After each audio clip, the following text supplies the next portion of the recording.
Bonjour les amis, c'est Fred à Édimbourg. Je suis dans un autre cimetière aujourd'hui, dans celui du Canongate. Vous connaissez le Canongate? C'est la partie basse du Royal Mile. C'était un village différent. Du coup, il a son propre église, son propre cimetière, son propre toll booth. Et ici, dans ce cimetière, eh bien, il y a des tombes. Là, c'est Calton Hill que vous voyez en face. Et il y a des tombes bien protégées, vous voyez. Celui-ci a des grilles qui empêchent les gens de rentrer. Et puis, moi, celle que je voudrais vous montrer en particulier, c'est celle-ci. Vous voyez, celle-ci, c'est une tombe familiale. Et à l'intérieur, vous voyez ces barreaux. Alors à quoi servaient donc ces barreaux? Eh bien c'est un petit peu comme les morts-safe au cimetière du Greyfriars.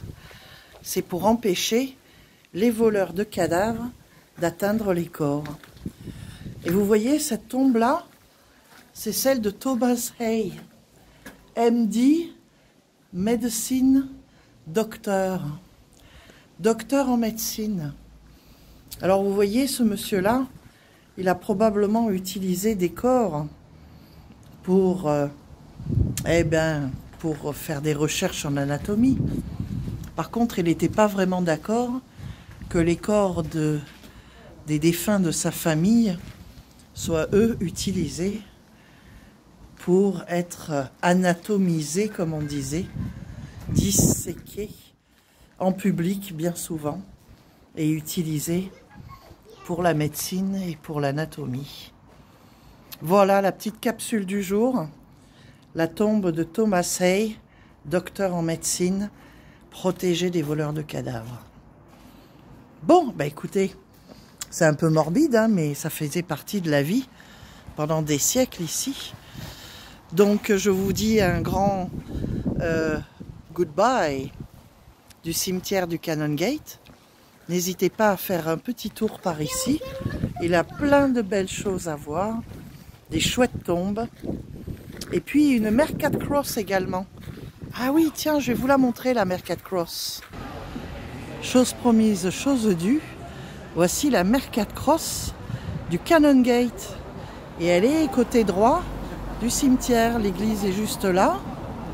Et le Royal Mile est derrière moi. Vous voyez tous ces gens qui attendent le bus. Voilà.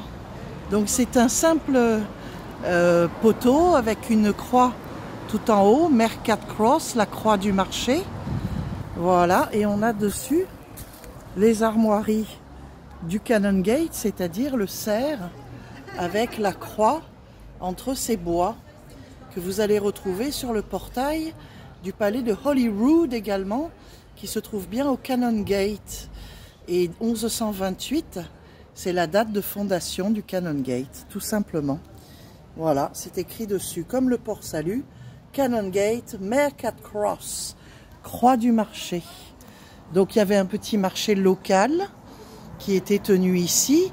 Et en fait, cette Mercat Cross était en plein milieu de la rue. Mais évidemment, il a fallu la déplacer pour permettre aux calèches et aux carrosses dès le 19e siècle de pouvoir naviguer sur le Royal Mile. Et vous qui connaissez la Mercat Cross d'Édimbourg, vous voyez à quel point celle-ci est très différente. Voilà les amis, c'était la petite capsule du jour, un petit peu de grille anti-vol de cadavres et un petit peu de Mercat Cross, et tout ça au Canongate. Donc, que je vous montre l'entrée se trouve juste là. C'est pas compliqué. Ça, c'est l'église elle-même. Église du Canongate.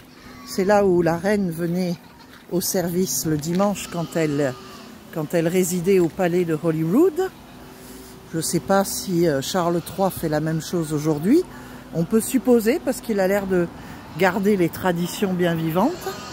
Donc voilà, la jolie église du Canongate. Et vous pouvez y rentrer, vous pouvez la visiter. On y rentre juste par là. pile en face du musée d'Édimbourg. Ce beau bâtiment jaune. Voilà.